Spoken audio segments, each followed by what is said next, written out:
El primer tema del programa se titula Regresión con variable dependiente continua. Este tema no contiene materia nueva. Se trata simplemente de un recordatorio de conceptos básicos e importantes sobre el modelo de regresión que se vieron ya en el curso de econometría de tercero. En este slide se muestra el índice del tema. En primer lugar, motivaremos las causas por las cuales uno puede querer modelizar un conjunto de datos.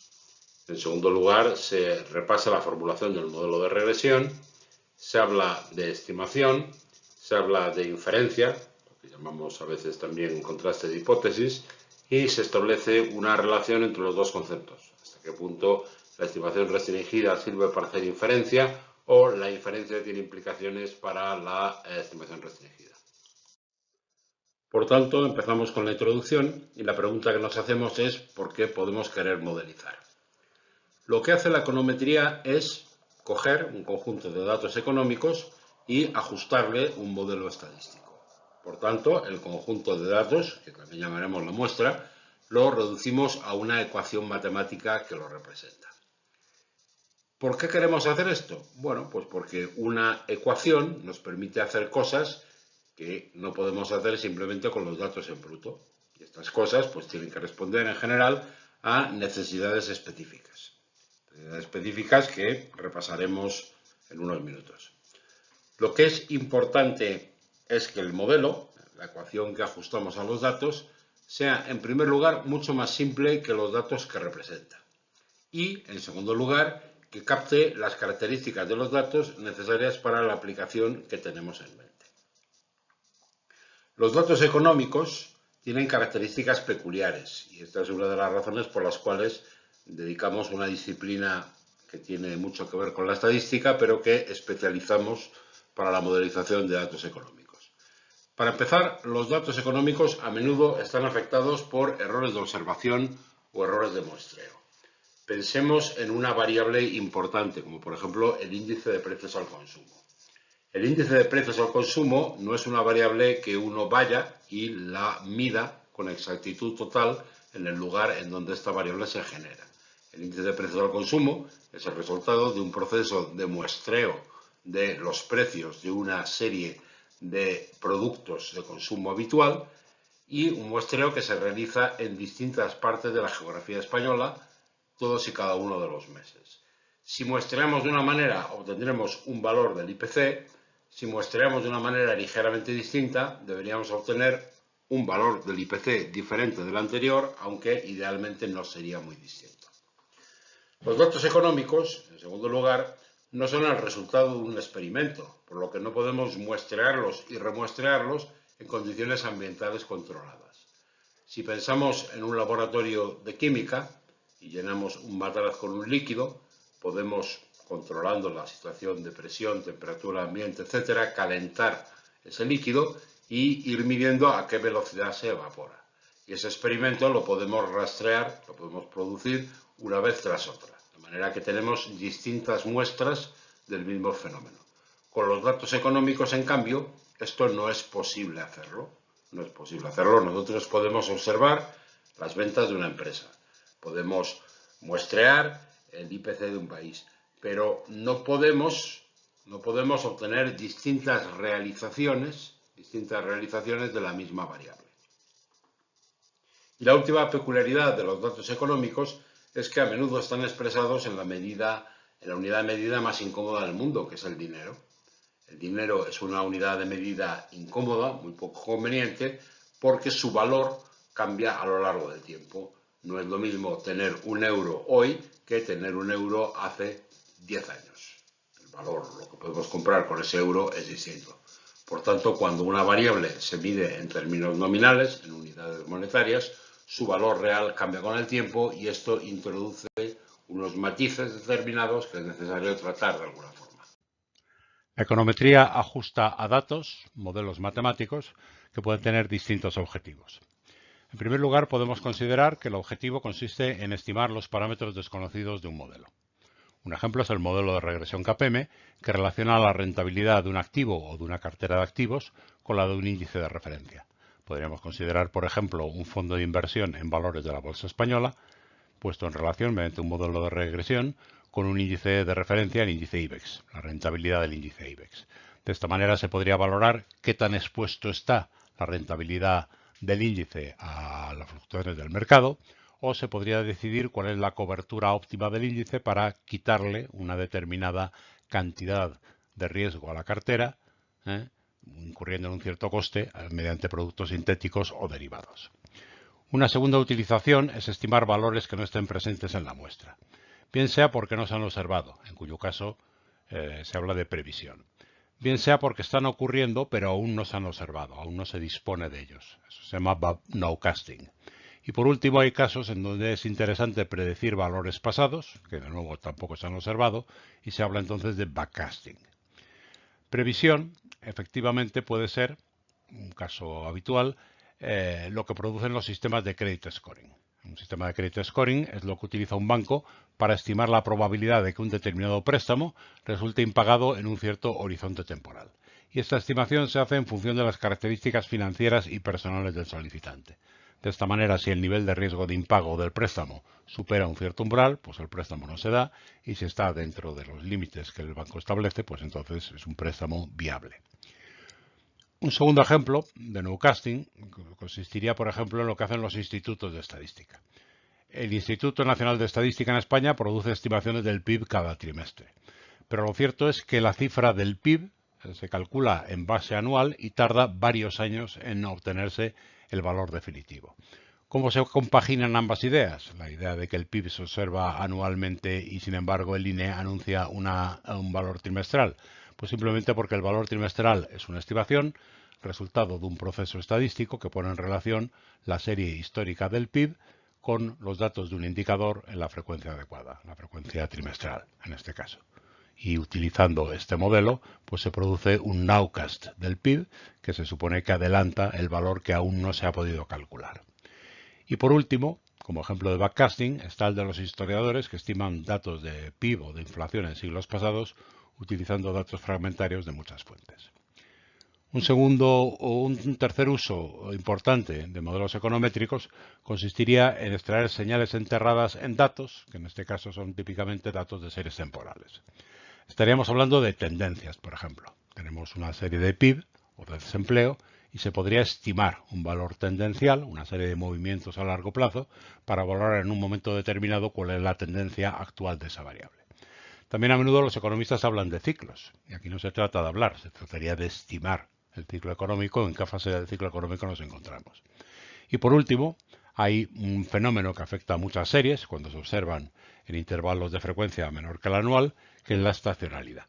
Nosotros podemos querer estimar la estacionalidad oculta o enterrada en la serie histórica de datos con el objeto de tomar decisiones, porque el proceso económico que nos interesa está vinculado a un cierto ciclo estacional, o bien para eliminar de los datos la estacionalidad, es decir, desestacionalizarlos y poder hacer un análisis de la variable que nos ocupa sin que ese análisis esté distorsionado por la estacionalidad. Esto se hace con cierta frecuencia, por ejemplo, con series como las de empleo. Me interesa desestacionalizar el empleo para suprimir el efecto que tendría pues, los empleos en temporada alta veraniega en España, por ejemplo. Un uso reciente, también muy importante, es el de estimar escenarios contrafactuales. Es decir, ¿qué valor observaría para la variable si no hubiese ocurrido algo que sí ha pasado? Este tipo de análisis se llaman también análisis de impacto. En este caso se calculan previsiones de observaciones conocidas. Observaciones conocidas, por ejemplo, se trataría de ver cuál hubiese sido el número más probable de fallecidos o heridos graves en accidentes de carretera si no se hubiese impuesto la obligatoriedad de usar cinturón de seguridad. Otro ejemplo hubiera sido relacionado con la pandemia, cuál hubiese sido la tasa de desempleo si no hubiese tenido lugar la pandemia. El método para hacerlo es muy claro en ambos casos. Se ajusta un modelo para la serie histórica justo antes del momento en donde se produce la intervención, el cambio que se está intentando valorar en la serie, y se extrapola la serie para los momentos posteriores. La diferencia entre el valor extrapolado, el valor contrafactual y el valor observado sería el impacto que ha tenido la medida. También se utilizan modelos econométricos para simular el comportamiento de un sistema. Por ejemplo, se considera que los bancos están expuestos a circunstancias del entorno económico y se podría modelizar el balance y la cuenta de resultados del banco para analizar su rendimiento, cómo reaccionaría ante un escenario de estrés. Un escenario en el cual hay una cierta tasa de inflación, un cierto tipo de interés, una determinada tasa de desempleo, un nivel de PIB, etcétera. Si el banco necesitara capital adicional para cumplir los requisitos regulatorios en este escenario, pues se puede decidir desde ya mismo imponerle al banco un determinado plan de recapitalización. Sin embargo, si el balance es lo suficientemente sólido como para resistirlo, se considera que el banco está suficientemente capitalizado como para resistir circunstancias adversas sin necesidad de ayudas. Y por último, se puede tratar de determinar un modelo para controlar el comportamiento de un sistema. Por ejemplo, se podría querer ajustar un modelo para la tasa de inflación como función de los instrumentos que dispone un banco central para afectar a la tasa de inflación. En ese caso, efectivamente, se decide qué valores deben tomar los tipos de intervención o los otros instrumentos disponibles para conducir la inflación esperada al objetivo que se quiere conseguir. Por tanto, la econometría trata de reducir una muestra compleja a un modelo matemático relativamente simple. Y es el momento en el cual podemos hablar de los distintos tipos de muestras que podemos querer procesar con técnicas econométricas. Las muestras contienen un conjunto de observaciones de las variables que nos interesan y pueden ser de tres tipos fundamentales: muestras de sección cruzada, muestras de series temporales o bien paneles de datos. Y para entender qué es lo que resulta distinto en uno de estos tipos de muestras frente a otro, tenemos que pensar en su dimensión temporal y en lo que vamos a llamar dimensión espacial. La dimensión temporal puede no existir si toda la muestra está referida a un solo periodo temporal. Y en cambio diremos que hay una dimensión temporal si la muestra incluye variables que evolucionan en el tiempo. Tenemos observaciones de la variable básica asociadas a distintos periodos de tiempo. En cuanto a la dimensión espacial, la muestra puede estar referida a distintas unidades y cada unidad es o un país, o una empresa, o una familia, o un individuo, o lo que sea, y en cambio no habrá dimensión espacial si la muestra está referida a una sola unidad. Entonces, en los cruces es donde podemos ver los distintos tipos de muestra que tiene sentido analizar. Empezando por este cuadrante. La muestra está referida a una sola unidad y a un solo periodo temporal. Oiga, usted no tiene una muestra, usted tiene un dato. Y si tiene un dato, pues puede cogerlo, lo puede mirar, lo puede besar, pero desde luego no puede modelizar. Modelizar requiere más de un dato. Si la muestra está referida a un solo periodo temporal, pero a distintas unidades, lo que tenemos es una muestra de sección cruzada, que también se llama a veces de corte transversal. Un ejemplo sería el gasto en sanidad y el PIB de distintos países. Muy a menudo se habla, cuando se discute el gasto público en sanidad, pues si España gasta lo que corresponde o no en comparación con los países de su entorno. Se puede coger un año de referencia, por ejemplo el 2019, se cogen los datos de PIB de distintos países, se cogen los gastos de sanidad en distintos países y ahí tenemos una muestra de sección cruzada. En este cuadrante que estoy señalando están las series temporales. Las series temporales se refieren a una sola unidad y son variables que evolucionan en el tiempo. Volviendo al gasto en sanidad y el PIB, podemos coger el gasto en sanidad en España en distintos años, el PIB en España en distintos años y formar con ellos una muestra que comprende dos series temporales. Por lo tanto, en el caso de las series temporales, tenemos una unidad, en este caso un país, y tenemos distintos años. Observamos las variables en distintos años. Y por último, si tenemos distintas unidades y tenemos distintos puntos en el tiempo, el resultado es un panel de datos, que es el tipo de muestra más compleja. Por ejemplo, tendríamos el gasto en sanidad y el PIB de distintos países en varios años diferentes. Esto sería un panel de datos. Este nivel de complejidad en la muestra pues no lo vamos a tratar en este curso, en el cual empezaremos hablando de datos de sección cruzada y pasaremos desde allí a las series temporales. Otra clasificación útil sobre los tipos de muestras se refiere a la naturaleza de las variables. Las variables muestreadas, por ejemplo, pueden ser continuas en la recta real, es decir, números como 0,5, 0,75, números con decimales, o variables discretas. Una variable es discreta si su valor es 0, 1, 2, etc. Las variables discretas se pueden clasificar también en dicotómicas. Una variable dicotómica admite solo dos estados, es por tanto una variable binaria. O vale 0 o vale 1. O soy fumador o no soy fumador. O estoy casado o no estoy casado. No hay estados intermedios. Estas variables dicotómicas o binarias, también las llamamos a veces en la econometría variables dummy. Y una variable policotómica sería una variable discreta que puede tomar más de dos valores. Por ejemplo, el número de habitaciones en una casa. El número de habitaciones en una casa puede ser 1, 2, 3, 4, 5. Lo que no puede ser es 2 habitaciones y media. Eso, por ese motivo, es una variable discreta, no una variable continua. En este slide se muestran una serie de ejemplos de distintos tipos de muestras como los que acabamos de describir. En el primer caso, en un gráfico de tipo XY o scatter plot, que se llama a veces en econometría, tenemos representado en el eje de las X el periodo de gestación de una serie de bebés y en el eje de las Y el peso de esos niños al nacer. Como podemos ver, se forma una nube de puntos que sugiere que hay un determinado nivel de relación entre el periodo de gestación y el peso de los niños al nacer. Superpuesto a estos puntos está una recta de regresión, que como estamos viendo no está representando demasiado bien a los datos, más bien visualmente pintaríamos una recta de regresión de este tipo, o incluso una curva, algo que no fuera estrictamente lineal. Pues bien, la razón por la cual esta recta de regresión lineal no está ajustando bien la muestra está en que aquí tenemos una serie de valores atípicos que están distorsionando la relación. Esta idea de los valores atípicos en una muestra es tan importante que le vamos a dedicar un tema a ella misma.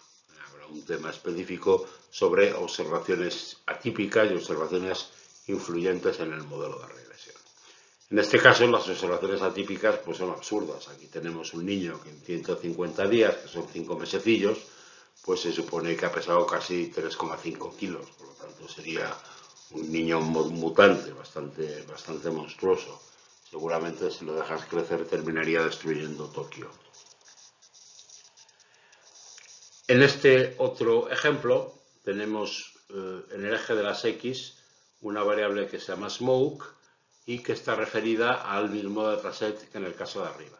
Aquí lo que estamos observando es si la madre de estos niños, de los mismos niños cuyo peso al nacer se registra, es una madre no fumadora, no ha fumado durante el embarazo, para ser exactos, y aquí es donde tenemos esta distribución de observaciones, o, sin embargo, si ha fumado algo durante el embarazo, y aquí tenemos esta distribución de observaciones. Tenemos, por tanto, una variable binaria. La variable binaria la contrastamos contra una variable continua en la recta real, la variable del peso del niño al nacer, BWT. Como podemos ver, la distribución de pesos de los hijos de madres no fumadoras es una distribución de pesos que, para empezar, llega a un nivel más elevado.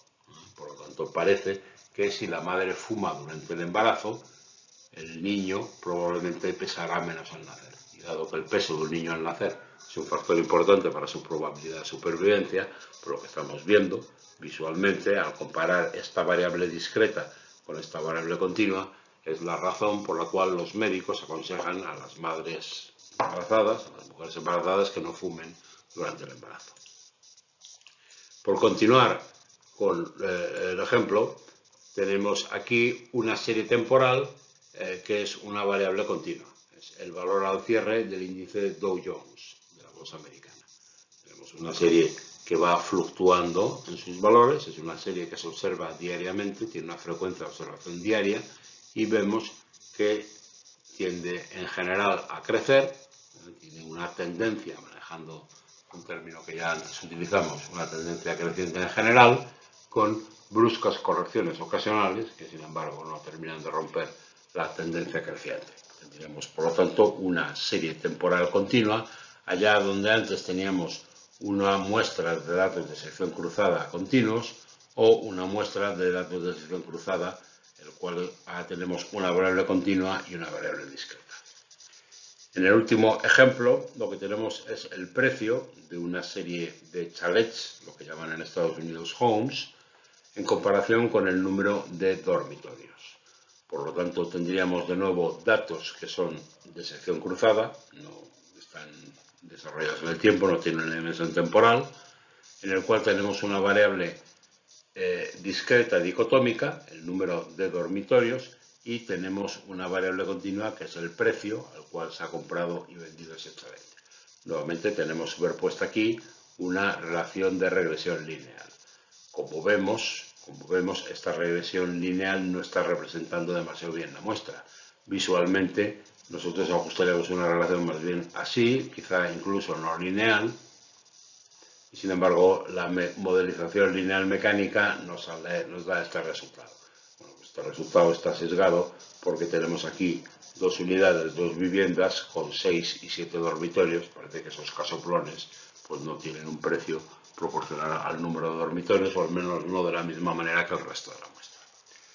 Por lo tanto, con este slide os he querido explicar una serie de cosas. Para empezar, que podemos estar interesados en datos de muy distinta naturaleza, y para continuar, que es muy importante que los datos, antes de modelizarlos, antes de ajustarles modelos matemáticos, los exploremos visualmente.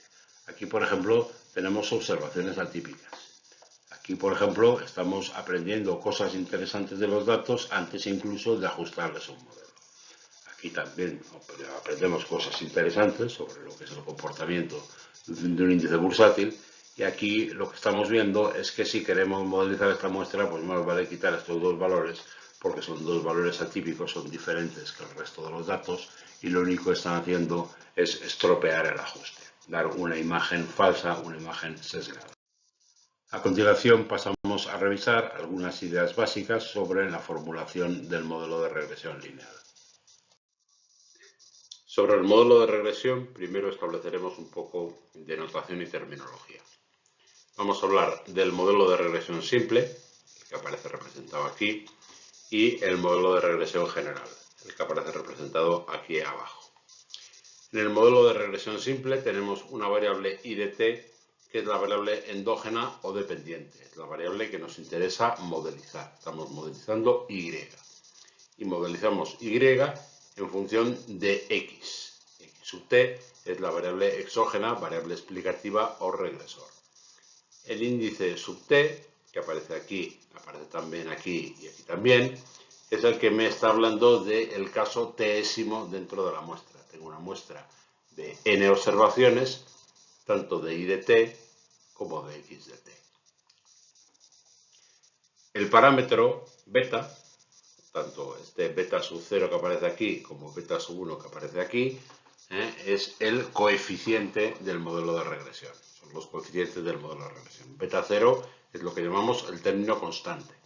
Y beta 1 sería lo que llamamos la pendiente. Sería el parámetro que me relaciona i de t con x de t. Y me está midiendo la sensibilidad que tiene i a cambios en x. Epsilon de t es lo que llamamos el término de error o perturbación aleatoria. Es decir, el valor de i va a ser igual a beta 0 más beta 1 por x de t, y habrá una diferencia entre esta parte del modelo e i de t, y esa diferencia es lo que llamamos el error. Si en el modelo de regresión tenemos más de una variable explicativa, en vez de hablar de un modelo de regresión simple, hablamos de un modelo de regresión múltiple o modelo lineal general, MLG. En este caso, yo digo que i de t depende de k variables. En vez de tener una sola variable explicativa, tengo k variables explicativas y también tengo un término de error. Sería natural preguntarse, oiga, pero ¿por qué aquí no hay un término constante, como en el modelo de arriba? Pues muy sencillo, es que yo no necesito hacer explícito el término constante. Si defino que una de las variables vale siempre 1, por ejemplo la primera, el correspondiente coeficiente sería el término constante del modelo de regresión. Por tanto, podemos decir que el término constante en un modelo de regresión es el parámetro asociado a una variable dummy cuyo valor siempre es igual a 1.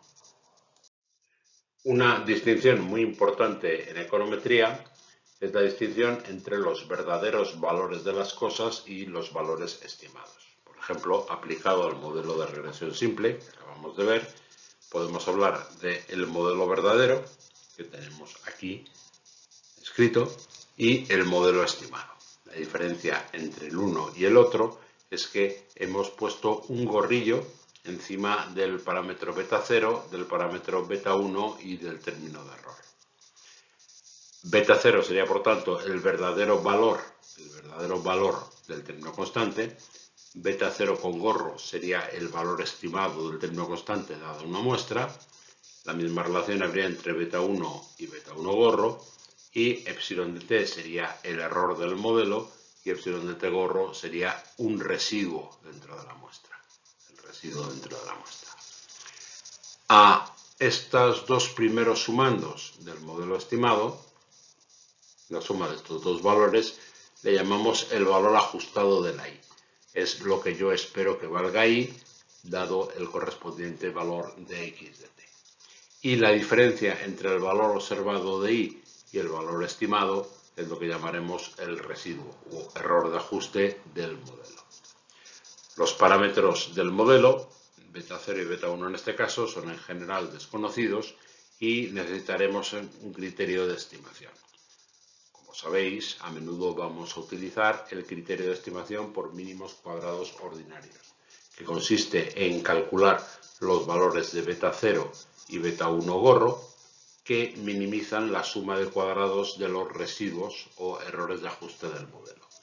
Al minimizar la suma de cuadrados de los residuos, lo que estamos diciendo es que buscamos la recta de regresión que ajuste mejor la nube de puntos observada, de tal manera que me da igual cometer un error negativo que cometer un error positivo. Por eso estoy elevando los residuos al cuadrado, para que el signo del residuo sea irrelevante. Y al elevar los residuos al cuadrado, lo que estoy diciendo es que un residuo grande tendrá un valor cuadrado grande y un residuo pequeño tendrá un valor cuadrático pequeño. Por tanto, lo que estoy diciendo es que quiero minimizar la suma de cuadrados de residuos, es decir, quiero darle mucho peso a los residuos grandes en comparación con los residuos pequeños. Los residuos pequeños me importan poco, estoy ajustando bien, pero quiero que el modelo sea especialmente sensible para minimizar el valor de los residuos grandes que tienen mucho peso en la suma de cuadrados residual. Como veremos más adelante, esto es algo que tiene mucha importancia en el modelo de regresión, concretamente cuando la muestra contiene outliers, valores atípicos. La econometría tiene fama de ser una asignatura complicada, pero sin embargo, ajustar un modelo de regresión no es algo tan exótico, ni tan complicado, ni tan sofisticado. En realidad todo el mundo lo hace de una forma u otra. Aquí tenemos representado un modelo de regresión prototípico, la variable x, la variable explicativa, la variable y. El término constante sería la ordenada en el origen de una recta y esta recta de regresión tiene como pendiente el parámetro beta 1. A veces en mi vida profesional me he encontrado con gente que dice, bueno, yo es que no necesito tanto, yo me arreglo con herramientas más sencillas. Me arreglo, por ejemplo, con una media. Aquí lo que estoy representando es la variable x, la misma de antes, la variable y, la misma de antes. Tengo la nube de puntos, bueno, pues yo puedo coger la variable y y promediarla. Y, por centrar un poco las ideas, y podrían ser las ventas en distintas zonas comerciales y x podría ser el número de personas que está apoyando las ventas en cada una de esas zonas.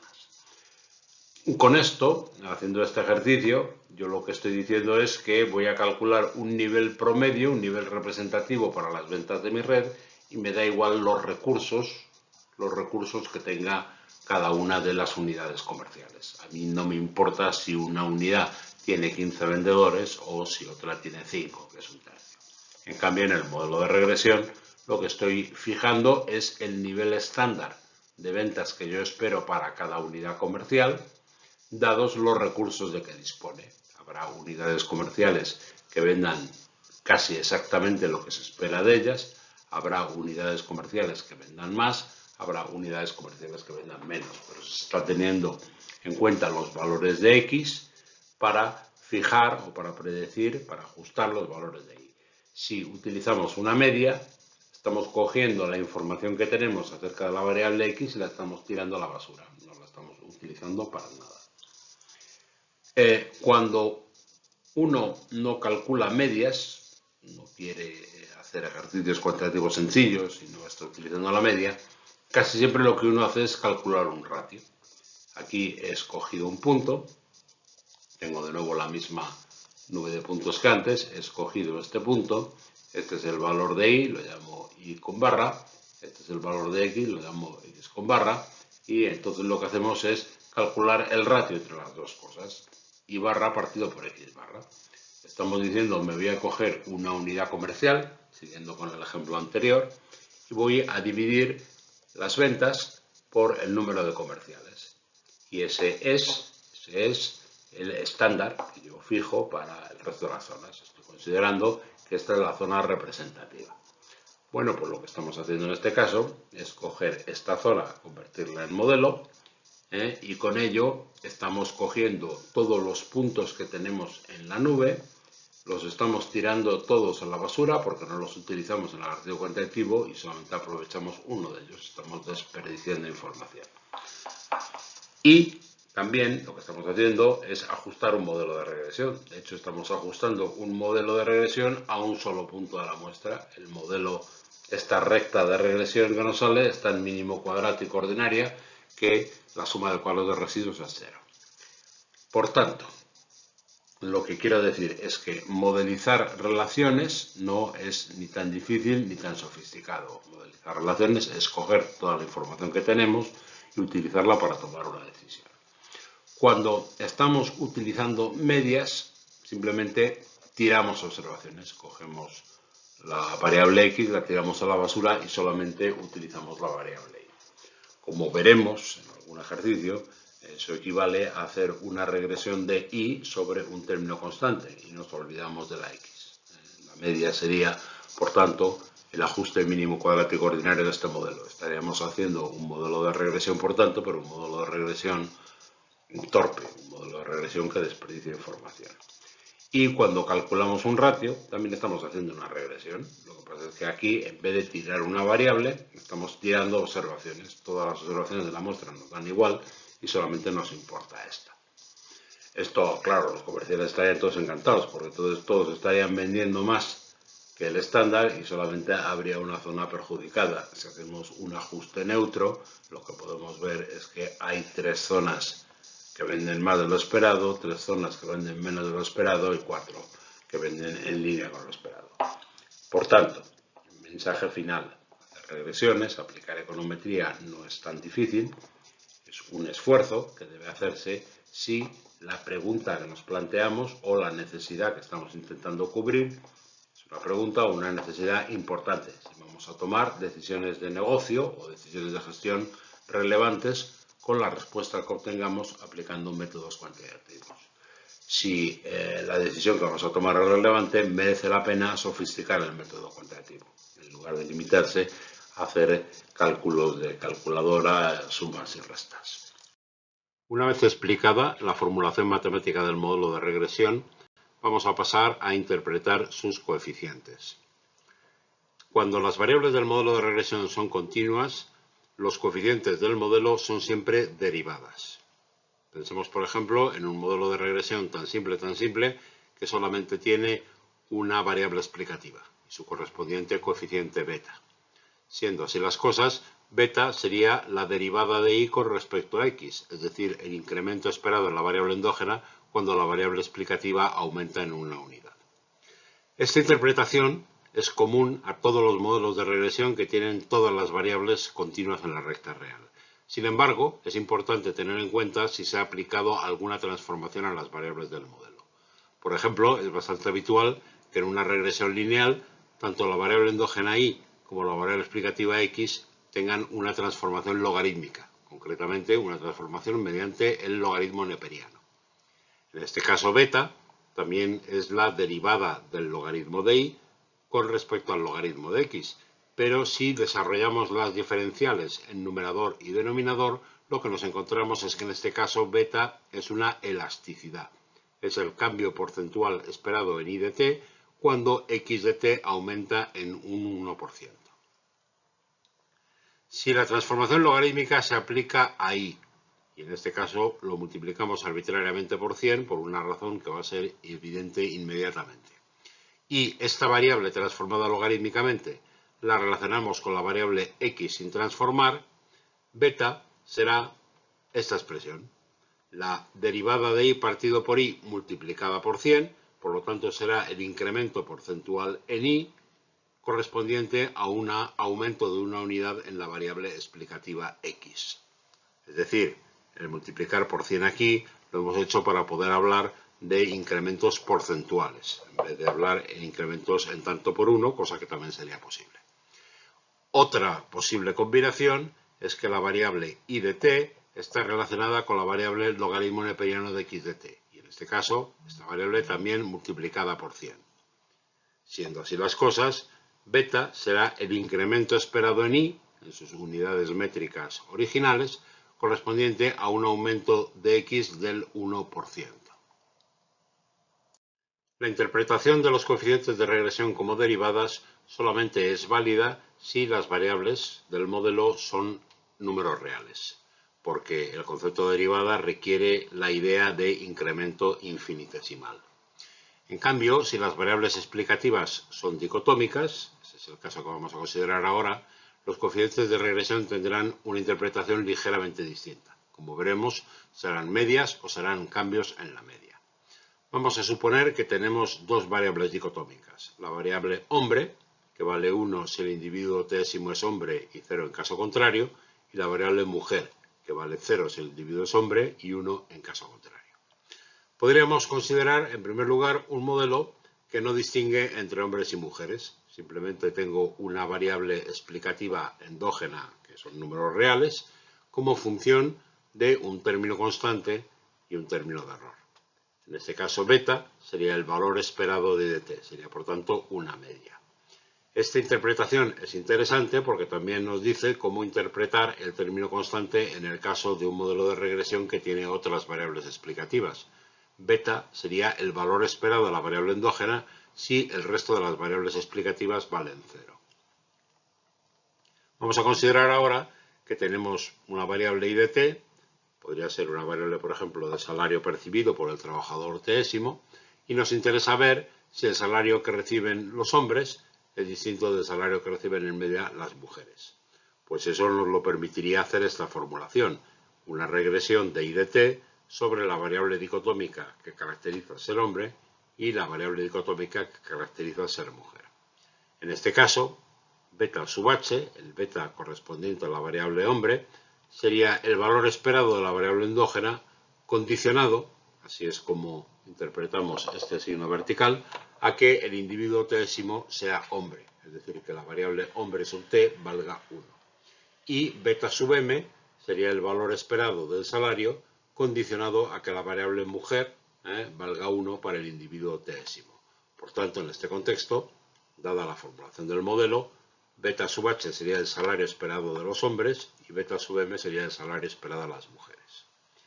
Podemos formular también otro modelo en el cual aparezca i de t como variable endógena, un término constante y una variable mujer, a la cual le afectamos de un coeficiente denotado de forma distinta que antes. Antes utilizábamos beta sub m, ahora utilizamos delta sub m.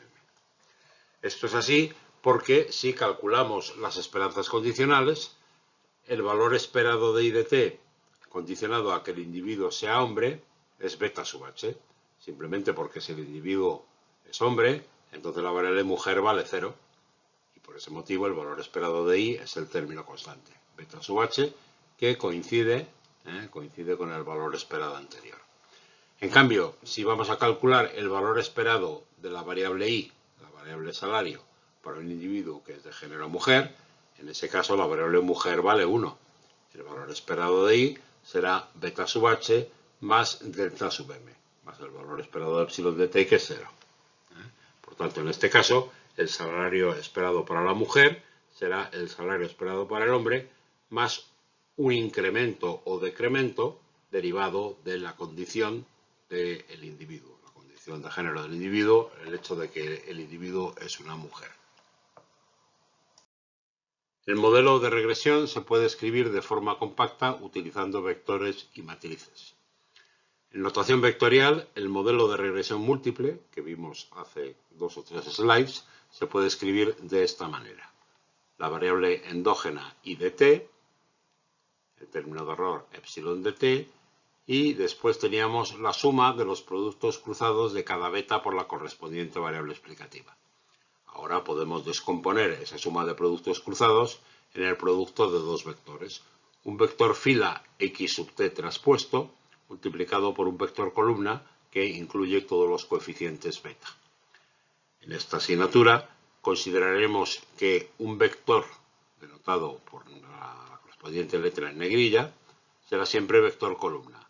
Si el vector lo transponemos, el resultado será un vector fila. Por tanto, aquí tenemos que I de t es el vector fila con los valores de las x correspondientes al caso t décimo, multiplicado por el vector columna de coeficientes beta, más el error escalar correspondiente al caso t décimo.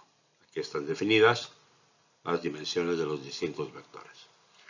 Si cogemos estas n ecuaciones, las escribimos una encima de otra, podemos escribir de forma más compacta aún el modelo de regresión, en donde tengo un vector columna y igual a una matriz x, pues multiplicada por el vector beta, más un vector de errores epsilon. Aquí están descritas las dimensiones de y y de x. Y aquí está detallada la estructura de cada uno de los vectores y matrices que forman parte de esta expresión. El vector i es el vector columna que contiene los valores de la variable endógena correspondientes a cada caso de la muestra. Igual que el vector epsilon es el vector columna que contiene los errores correspondientes a cada caso de la muestra. La matriz X contiene en cada fila los valores de las variables explicativas correspondientes a ese caso de la muestra. Por lo tanto, tiene tantas filas como observaciones tiene la muestra, n. Y tiene tantas columnas como variables explicativas tiene el modelo, k. De manera que el valor ij es el valor de x correspondiente a la iésima observación y a la jésima variable explicativa. Una vez formulado el modelo de regresión e interpretados sus coeficientes, tenemos inicialmente 3 problemas estadísticos abiertos. El primero es estimar cómo obtener una buena aproximación al valor de los parámetros beta a partir de una muestra de las variables y de las variables x. El segundo problema es el problema de inferencia o contraste de hipótesis. Una vez que hemos estimado el modelo, cómo podemos responder a preguntas que nos hacemos acerca del verdadero valor de los parámetros. Y por último tenemos un problema estadístico, que ya es de utilización, de uso del modelo, que es cómo prever el modelo, cómo retropolarlo, cómo prever hacia atrás o cómo predecir los valores presentes. Es decir, cómo estimar los valores no observados de la variable endógena a partir del modelo estimado y de una serie de valores de los regresores. Para resolver estos problemas es necesario hacer una serie de hipótesis acerca del modelo lineal general. Esto da lugar a un cuarto problema, un cuarto elemento de nuestra agenda, que es el de diagnosis. Si estamos haciendo hipótesis del modelo lineal general para resolver los problemas de estimación, de inferencia y previsión, una vez estimado el modelo, tendremos que detectar posibles incumplimientos de estas hipótesis. ser capaces de valorar su impacto sobre el análisis y, si es necesario, resolver el incumplimiento o mitigar los efectos negativos del mismo. Pasamos, por tanto, al tercer punto del índice, que es estimación. Para resolver el problema de estimación necesitamos hacer una serie de hipótesis previas.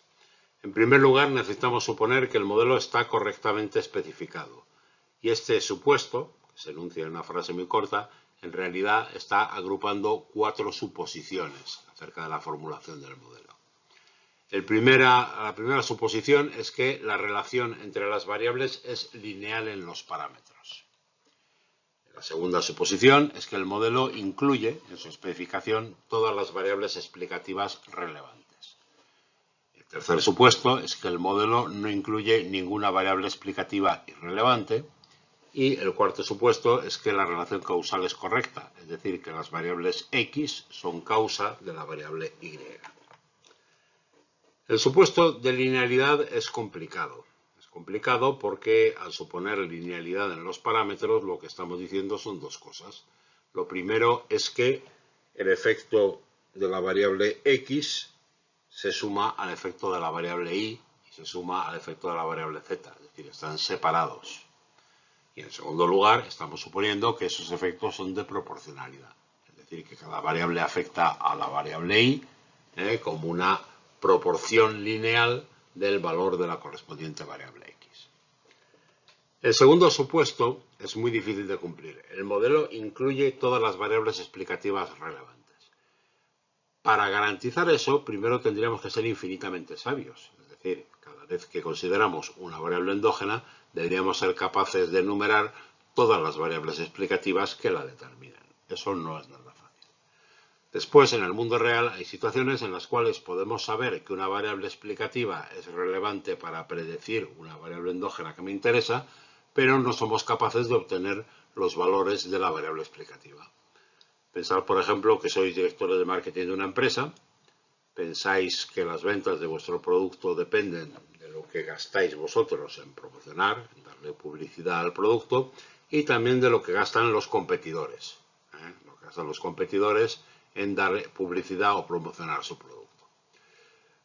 Un modelo ideal recogería las ventas como función de esas dos variables, y seguramente de alguna otra más. Pero ¿cómo averiguamos qué es lo que nuestro competidor ha gastado o va a gastar? Siendo directores de marketing, vamos a llamar al director de marketing de la empresa competidor y le vamos a decir: oye, ¿te importaría contarme cuánto vas a invertir en publicidad en el mes que viene? Es que me vendría muy bien para un modelo econométrico. Lógicamente, tu competidor te va a decir que no. Por ese motivo, el modelo no es fácil que incluya de verdad de la buena todas las variables explicativas que son relevantes para determinar el fenómeno Y. Por tanto, este es un supuesto poco realista, necesita que nos preocupemos por él y necesita que le demos tratamiento en algún momento. El que el modelo no incluya ninguna variable explicativa irrelevante, esto sin embargo no es un supuesto duro. Imaginaros que por error habéis especificado un modelo en el cual hay una variable de más, podéis estimar el modelo, veréis que el coeficiente asociado a esa variable irrelevante sale probablemente pequeño y podréis eliminarlo. Es decir, la estimación del modelo da pistas acerca de la posible presencia de variables irrelevantes. Y el tema de la relación causal, el que la relación causal sea correcta, es decir, que X cause a Y e Y no cause a X, pues a veces es muy fácil de garantizar y a veces no. Requiere al final del día pues hacer o un supuesto teórico o, en el contexto de análisis de series temporales, aplicar alguna técnica de determinación de la dirección causal. De todo eso hablaremos a lo largo del desarrollo del temario. El segundo supuesto es que los parámetros del modelo son constantes, es decir, beta es un vector de números fijos, no es una función de t. Beta no cambia dentro de la muestra. Que el beta correspondiente a la primera observación es el mismo que el beta correspondiente a la segunda, a la tercera y a la cuarta. El tercer supuesto, de suficientes grados de libertad, pues es muy sencillo. Pensad que lo que queréis hacer al estimar es determinar una recta. Queréis determinar la ecuación de una línea recta. Si tuvierais una sola observación, por un punto, en un espacio de 2 dimensiones, pasan infinitas rectas. Si tuvieseis una sola observación, no sería suficiente para fijar una recta. En este caso, el número de observaciones sería menor que el número de parámetros que queréis estimar. Si vuestro modelo es un modelo de regresión simple, queréis estimar 2 parámetros y con una sola observación no tenéis suficiente. Si tenéis un número de observaciones igual al número de parámetros, pues estupendo. Tenemos 2 puntos, podemos calcular la ecuación de la recta que atraviesa esos 2 puntos. El ajuste será perfecto en ese caso, pero claro, eso no es un modelo estadístico. Eso es, tengo 2 puntos, lo atravieso por una recta y a correr. En general, lo que queremos es que el número de observaciones sea mayor que el número de parámetros de estimar y cuanto más grande mejor, porque tendremos más información acerca de cómo se relacionan las variables del modelo y seremos capaces de calcular los coeficientes con mayor precisión. El supuesto 4, el de regresores deterministas, es decir, bueno, vamos a suponer que las variables explicativas no son aleatorias.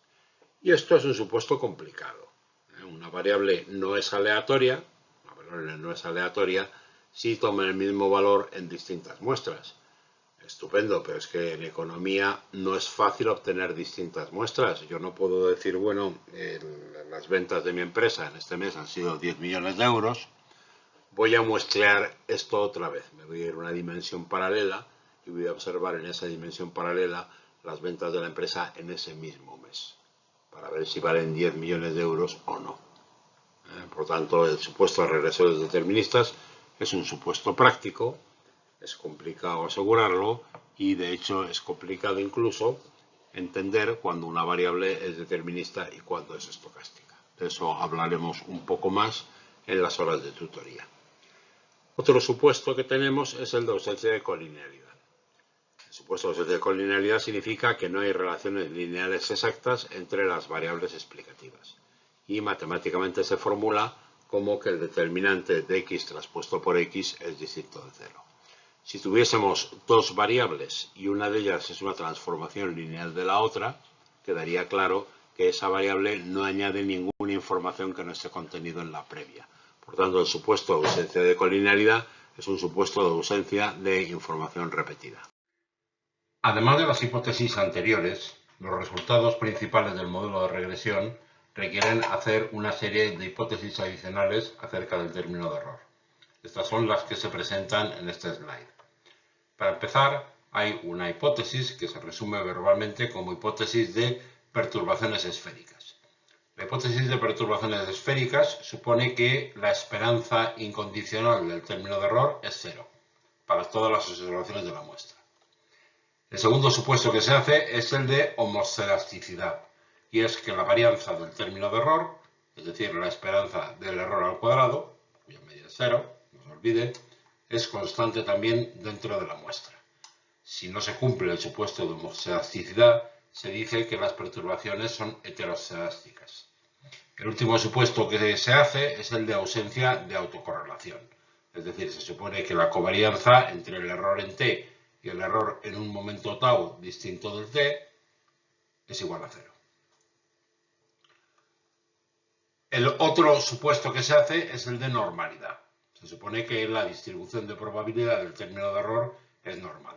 Y si nos fijamos bien, cuando se hace el supuesto de perturbaciones esféricas y el supuesto de normalidad, lo que estamos diciendo en definitiva es que la distribución de epsilon, dados los valores de las x, es conjuntamente una normal, cuya media es 0 y cuya varianza es constante, y en el cual los errores son independientes en distintos puntos de la muestra.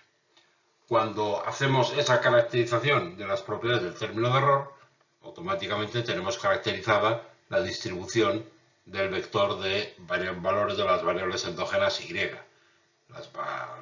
El vector y, dados los valores de x, se distribuirá conjuntamente como una normal, cuya media no es 0, sino es x beta, es el valor esperado que da el modelo de regresión, y cuya matriz de varianzas y covarianzas es la misma que la del término de error. A partir del modelo lineal general en forma vectorial, que hemos visto antes, y de una estimación concreta del vector beta, que vamos a denotar beta gorro, podemos definir el vector de valores ajustados o previsiones intramuestrales, es decir, lo que esperamos que valga y, dado los valores de x, y dadas las estimaciones beta gorro. Esto lo denotamos como I con gorro. Y denotamos también el correspondiente vector de residuos. Epsilon con gorro, digamos la realización muestral de los errores epsilon, es el valor observado dentro de la muestra menos el valor previsto. Es decir, el valor observado menos X por beta con gorro. Una forma de calcular beta con gorro es minimizar la suma de cuadrados de estos residuos de aquí. Y si se resuelve este problema, como se vio en econometría de tercer curso, el estimador de beta por MCO, en este caso ya añadimos un subíndice que indica que beta gorro no es una estimación genérica, sino es la mínimo cuadrática ordinaria, el estimador de beta por MCO es X traspuesto X a la menos 1 por X traspuesto Y. Esta es su fórmula de cálculo.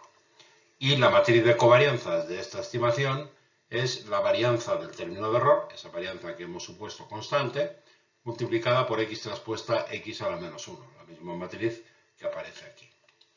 Como la varianza del término de error es en general desconocida, necesitaremos para trabajar, para calibrar la precisión de las estimaciones, una estimación de este parámetro desconocido, de este escalar.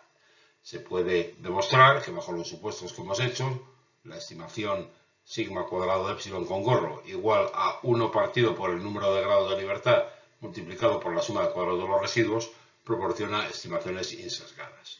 Esto quiere decir que si reemplazamos en esta expresión el verdadero valor de la varianza residual por su estimación muestral, obtenemos este valor de aquí, en donde la matriz de covarianzas es una matriz de covarianzas con gorro estimada, arriba no tenía gorro, y la diferencia entre ambas expresiones fundamentalmente es que en lugar de trabajar con la verdadera varianza del término de error, estamos trabajando con su estimación muestral dada por la expresión 4. Si se cumplen todos los supuestos que hemos hecho anteriormente, se puede demostrar que el estimador por MCO se distribuye como una variable normal, cuyo centro es el verdadero valor que se quiere estimar. Es decir, el estimador es insesgado. El valor esperado de beta gorro MCO es el verdadero valor de beta. Si los errores son normales, el estimador es eficiente en el sentido máximo verosímil. Esto quiere decir que beta gorro MCO es el estimador insesgado más eficiente de todos los que pueda haber, incluyendo estimadores no lineales. Incluso si los errores del modelo son no normales, el estimador de beta por MCO es eficiente en el sentido de Gauss-Markov. Esto es una relajación del concepto anterior. Eficiencia en el sentido máximo verosímil supone que beta MCO es el estimador insesgado más eficiente. Ser eficiente en el sentido de Gauss-Markov significa que el estimador es el estimador insesgado lineal más eficiente. Es decir, podría haber estimadores no lineales más eficientes con menor varianza que el del MCO. Si agrupamos estas tres propiedades, normalidad, insesgadez y eficiencia, y las representamos de forma gráfica, lo que estamos diciendo es que la distribución, la función de densidad de beta gorro MCO, está centrada en torno a beta. Y si el estimador es eficiente, la concentración de valores en torno al verdadero valor es la máxima posible. La masa de probabilidad en el entorno del centro es la máxima posible. Lo cual quiere decir que al estimar, utilizando este estimador, la probabilidad de que la estimación esté más cercana al valor que se quiere estimar que si utilizáramos otro es mayor. Hay una mayor probabilidad de quedar cerca del valor que se quiere estimar. Esto es lo que significa insesgadez, eficiencia y normalidad. Además de todo lo anterior, bajo los supuestos que hemos hecho, el estimador MCO es consistente. La consistencia es una propiedad distinta de las anteriores y que lo que viene a decir es que a medida que el tamaño de la muestra crece, la estimación de beta por MCO tiende a converger al verdadero valor. Esta es, por lo tanto, una propiedad muy importante en el mundo moderno, sobre todo por la aplicación del enfoque de Big Data. En un contexto de Big Data, nosotros podemos estar ajustando regresiones a bases de datos con muchas observaciones y al hacerlo así, lo que esperamos es que la estimación muestral de beta, el beta gorro, coincida o se aproxime mucho al verdadero valor que queremos estimar. Es, por tanto, una propiedad muy importante en este contexto. Lo que se hace en este slide es discutir qué supuestos del modelo lineal general son necesarios o no para garantizar las propiedades de insosgadez, eficiencia y consistencia.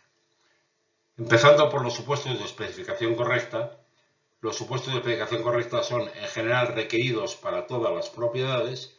Del único del que podemos prescindir, que es un poco más suave, es el supuesto de que no estamos añadiendo variables explicativas irrelevantes. Este supuesto me permite mantener la insosgadez de las estimaciones, me permite mantener la consistencia, y lo único es que si introducimos en el modelo alguna variable irrelevante, la estimación no es tan eficiente como debería. El supuesto de parámetros constantes, bueno, este es obligatorio para todo, claro, porque si el vector beta cambia dentro de la muestra, no hay manera humana de que yo lo pueda estimar con una muestra finita como las que tenemos en economía. Por lo tanto, esto no tiene remedio ninguno. El supuesto de suficientes grados de libertad es, asimismo, pues, tal como lo explicamos, absolutamente requerido para calcular las estimaciones MCO, no para garantizar las propiedades. Es que si no tenemos grados de libertad positivos, no podremos ni siquiera calcular beta con gorro. El supuesto de regresor determinista es un supuesto necesario para probar la insosgadez y la eficiencia. Si en mi modelo tengo regresores aleatorios, a lo mejor las estimaciones son insesgadas. Lo que pasa es que no puedo demostrarlo. Y a lo mejor son eficientes. Lo que pasa es que no puedo demostrarlo. Sin embargo, no es una propiedad requerida estrictamente para consistencia. El supuesto de ausencia de colinealidad no es requerido para ninguna cosa, para ninguna de las propiedades que estamos considerando. Lo único es que si el modelo tiene colinealidad exacta, pues voy a tener infinitas soluciones para el sistema de ecuaciones de la regresión. Tengo infinitos estimadores de beta por MCO. Esto se vio el año pasado y no voy a abundar en ello.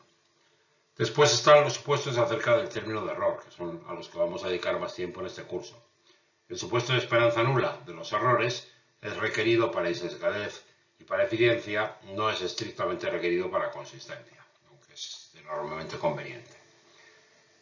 Homoelasticidad, ausencia de autocorrelación y normalidad son en general no requeridos para insosgadez, son no requeridos para consistencia, son requeridos para eficiencia, salvo el caso concreto del supuesto de normalidad, que me permite asegurar la eficiencia en el sentido débil de Gauss-Markov. Por lo tanto, si los errores no son normales y todos los demás supuestos se cumplen, el estimador MCO es eficiente en el sentido de Gauss-Markov, no es eficiente en el sentido máximo verosímil. Una vez que hemos visto cómo estimar un modelo de regresión y qué propiedades tiene sus estimadores, nos vendría bien entender de qué manera podemos comparar distintas especificaciones alternativas para el modelo de una única variable. Esto es lo que hacemos en este apartado titulado medidas de ajuste. Las medidas de ajuste permiten cuantificar, en primer lugar, la reducción de incertidumbre que proporciona el modelo. Es decir, partimos, digamos, de un 100% de incertidumbre y el modelo a lo mejor es capaz de explicar un 50, un 60, un 90% de esa incertidumbre. De eso estoy hablando. Y sobre todo, la utilidad que tienen estas medidas es la de comparar modelos alternativos para la misma muestra y para la misma variable endógena. Si tenemos dos especificaciones distintas, quizá una de ellas es mejor que la otra. La medida de ajuste más conocida es el coeficiente de determinación o R cuadrado. El R cuadrado es el porcentaje de la varianza de la variable dependiente que explica el modelo y se define en general de esta manera. El R cuadrado es el vector de valores ajustados menos su media traspuesto por sí mismo, dividido por el vector de valores observados menos su media traspuesto multiplicado por sí mismo.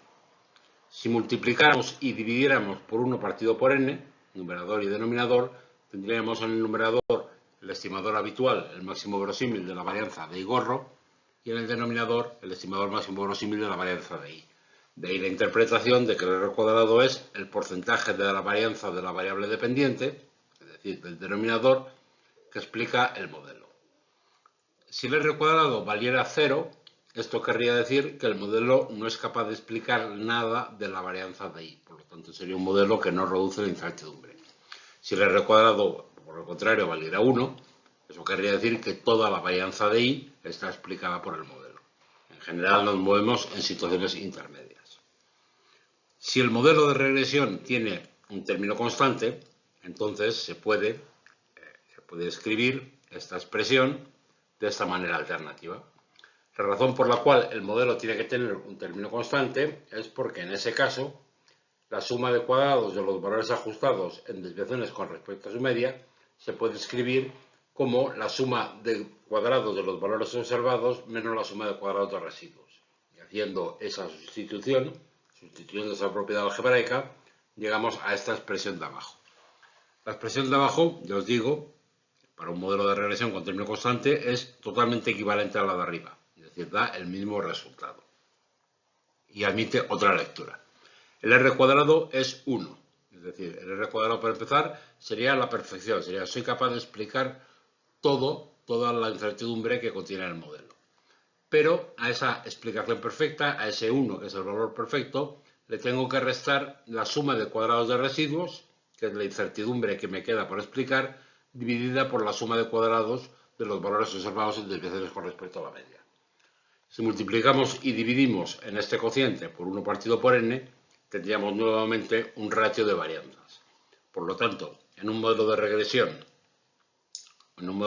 con término constante, el R cuadrado se puede escribir también de esta manera, como 1 menos el porcentaje que supone la varianza residual, el estimador máximo verosímil, dividida por la varianza de la variable endógena. En principio, un modelo es tanto mejor cuanto mayor sea su correspondiente R cuadrado. Sin embargo, como vamos a ver en el siguiente slide, no siempre conseguir un R cuadrado elevado es necesariamente bueno. Hay que hacer un análisis un poco más sutil. En general, es bueno ajustar bien la muestra, es decir, conseguir un buen valor del R cuadrado, pero hay que tener cuidado, no sea que estemos sobreajustando la muestra, intentando ajustar más de lo que da de sí la muestra. Pensad, por ejemplo, en un grupo de 8 niños, de los cuales tenemos la edad y tenemos el peso. Podríamos trazar la recta de regresión correspondiente a esta muestra. La ecuación sería el peso, es 2,80 y pico como función de la edad, más este valor de aquí, y el R cuadrado sería el 89%. Cuando uno estima un modelo de regresión, lo primero que tiene que hacer es preguntarse si tiene sentido los resultados de la regresión. Entonces yo os pregunto, bueno, si un niño tuviera 0 años de edad, es decir, el niño estuviera recién nacido, ¿cuánto pesaría? No, pues el resultado sería que el peso del niño esperado sería 20,6 kilos. Dices, qué cosa más rara. Qué cosa más rara. Sin embargo, es un resultado correcto, porque cuando estamos modelizando una muestra, estamos modelizando los valores que hay dentro de la muestra. Y esta muestra no incluye niños de 0 años. Por lo tanto, lo que no podemos esperar es que este modelo prediga bien el peso de un niño de 0 años. Por lo tanto, primera consideración, primer aprendizaje que hacemos con este ejemplo. Cuando estamos modelizando una muestra, estamos modelizando exactamente esa muestra. Sacar el modelo fuera de la muestra puede llevar a conclusiones absurdas. En este caso, a decir que un niño recién nacido pesa 20,6 kilos, pobres madres. Pero en fin, a lo que vamos. El R cuadrado es 0,89. En números redondos, por lo tanto, estoy modelizando, estoy captando un 89% de la variabilidad de la muestra. Qué bien. Podríamos pensar, oye, yo veo que aquí, a medida que la edad crece, la relación entre peso y edad parece que tiene una cierta no linealidad. Yo podría coger y en lugar de ajustar un modelo puramente lineal de peso como función de la edad, podría hacer una regresión del peso como función de la edad al cuadrado y añadir un término constante. Es decir, en vez de ajustar una línea recta, ajustamos una ecuación de segundo orden, un polinomio. Si hacemos esto, tenemos una curva. Y el R cuadrado mejora. El R cuadrado vale ahora un 96%. Hemos pasado del 89% al 96%. Estoy ajustando mejor los datos. Y hasta parece razonable que el crecimiento en peso se amortigüe a medida que aumenta la edad. Bueno, pues esto podría estar muy bien. Podríamos decir, hombre, ya que hemos cogido este truco, vamos a añadir un tercer término. un término del orden 3. De manera que mi ecuación ahora es un término constante, un factor que depende de la edad al cuadrado y de la edad al cubo. El R cuadrado sería el 99%. Entonces nos encontraríamos un modelo que predice que los niños van ganando peso hasta los 13 años aproximadamente y a partir de los 13 años pues pierden peso. Esto es bastante absurdo. Aquí estamos intentando sacar de la muestra más de lo que la muestra tiene. Este decaimiento de aquí depende de un solo dato. Tengo una muestra que es demasiado pequeña como para ajustar un modelo tan complicado. Y esto nos lleva un poco a la idea de que a la hora de ajustar un modelo a una muestra, el modelo tiene que tener un nivel de complejidad adecuado dado el tamaño muestral. Por lo tanto, no me puedo limitar a buscar un R cuadrado cuanto más grande mejor. Tengo que hacer un análisis más sutil y este análisis más sutil lo puedo hacer utilizando criterios de información. Todos los estadísticos que se muestran en este slide balancean el ajuste, es decir, cuanto más ajuste mejor, frente a la complejidad del modelo. Es decir, cuanto más complejo sea el modelo, dado el tamaño de la muestra, peor. El primer estadístico que os propongo es el R cuadrado corregido con grados de libertad, el R cuadrado barra. El R cuadrado barra se define como 1 menos este valor de aquí dividido por este valor de aquí. El numerador partido por el denominador. En el numerador lo que tenemos es el estimador insesgado, no el máximo verosímil, sino el estimador insesgado de la varianza residual. Y en el denominador tenemos también el estimador insesgado de la varianza de las IES. A diferencia de la fórmula del R cuadrado, aquí estamos teniendo en cuenta el tamaño muestral y estamos teniendo en cuenta la complejidad del modelo medida por K, medida por el número de variables explicativas. El R cuadrado corregido con grados de libertad mantiene esta relación matemática, es muy fácil de derivar con respecto al R cuadrado habitual. Lo que se ve es que efectivamente tanto el tamaño muestral como la complejidad del modelo importan. Aquí es posible tener dos modelos. El segundo tiene un R cuadrado mejor que el primero, pero su R cuadrado corregido con grado de libertad es peor. Y es peor porque la mejora en ajuste está compensada por el empeoramiento, la penalización que se somete a la complejidad del modelo. Hay medidas más modernas, más sofisticadas para comparar modelos. Están el criterio de información de Akaike, es una expresión bastante incomprensible, no tiene mayor importancia, no tenéis ni que memorizarla, o el criterio de información de Schwarz. La gracia del enfoque basados en criterios de información es que los criterios de información nos permiten comparar modelos teniendo en cuenta el motivo por el cual estamos ajustando el modelo.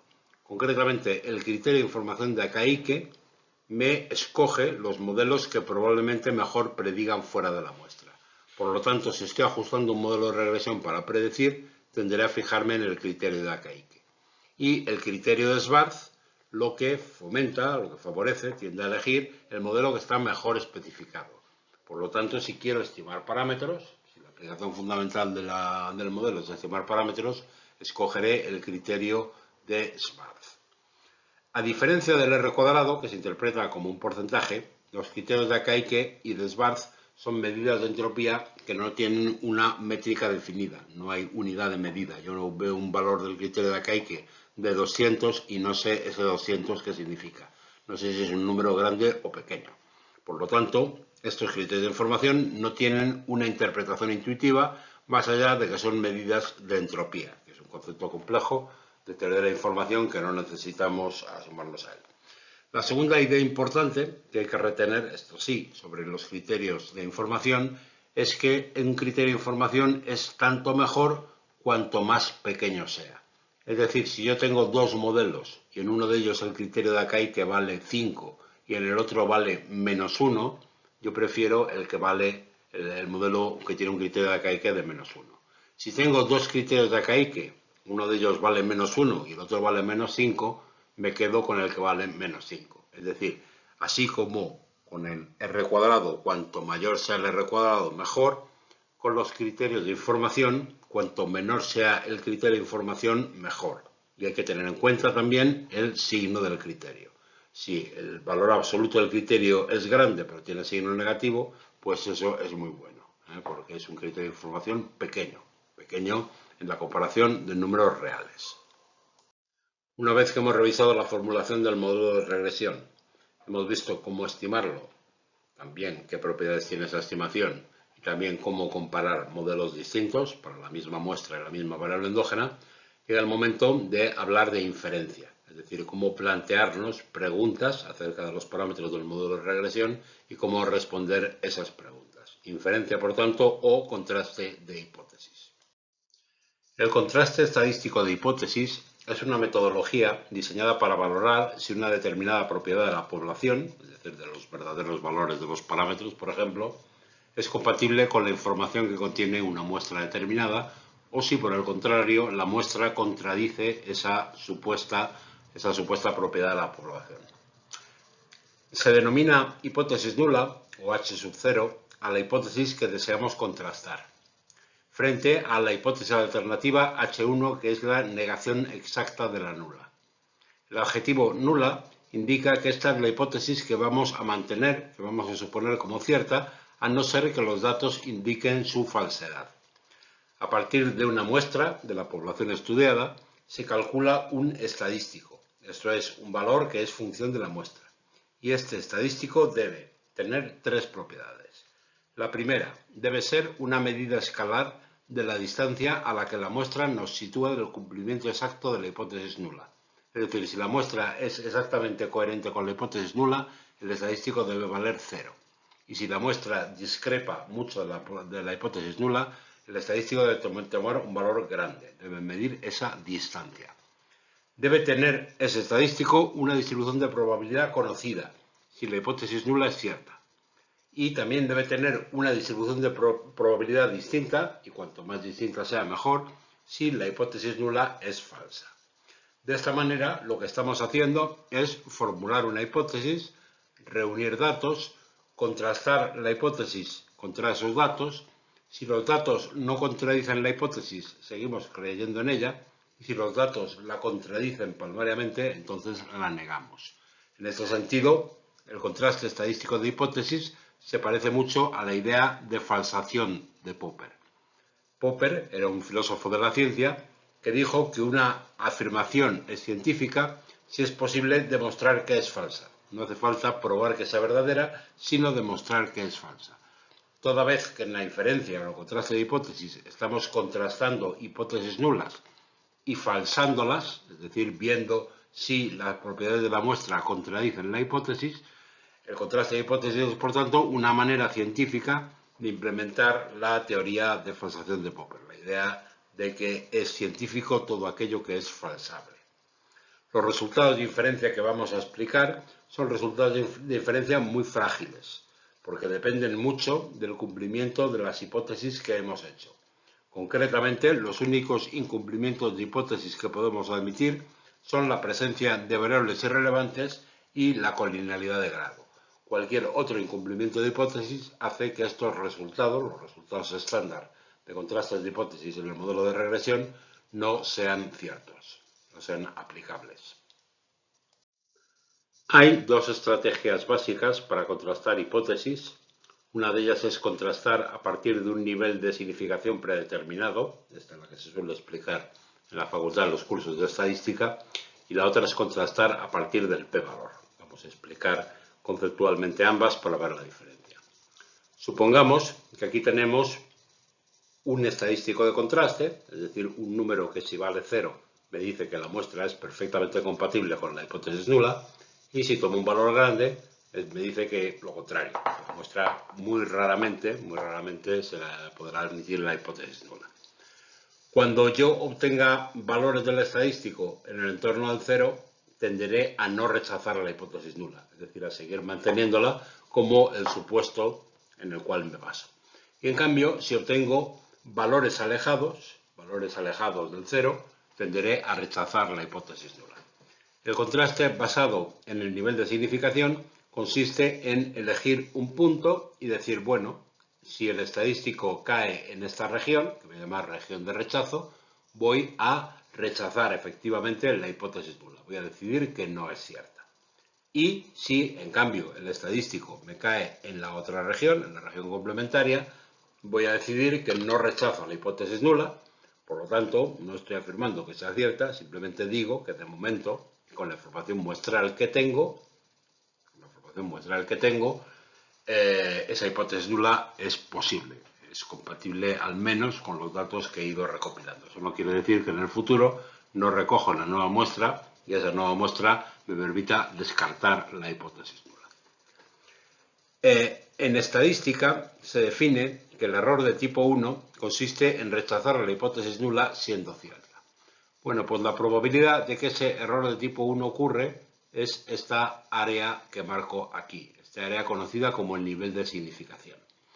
¿Por qué el error de tipo 1 es esta área? Porque, hombre, aunque es verdad que es difícil, si el estadístico se distribuye de esta manera, me produzca un valor como este, un valor como el que estoy marcando, eso es difícil, no es imposible. Por lo tanto, hay una determinada probabilidad de que, aunque la hipótesis nula sea cierta, se me produzcan valores, estoy observando valores muestrales del estadístico en la región de rechazo. Bueno, pues esa probabilidad es el nivel de significación y es la probabilidad de cometer el error de tipo 1. Los niveles de significación más habituales en la estadística son 10%, 5% o 1%.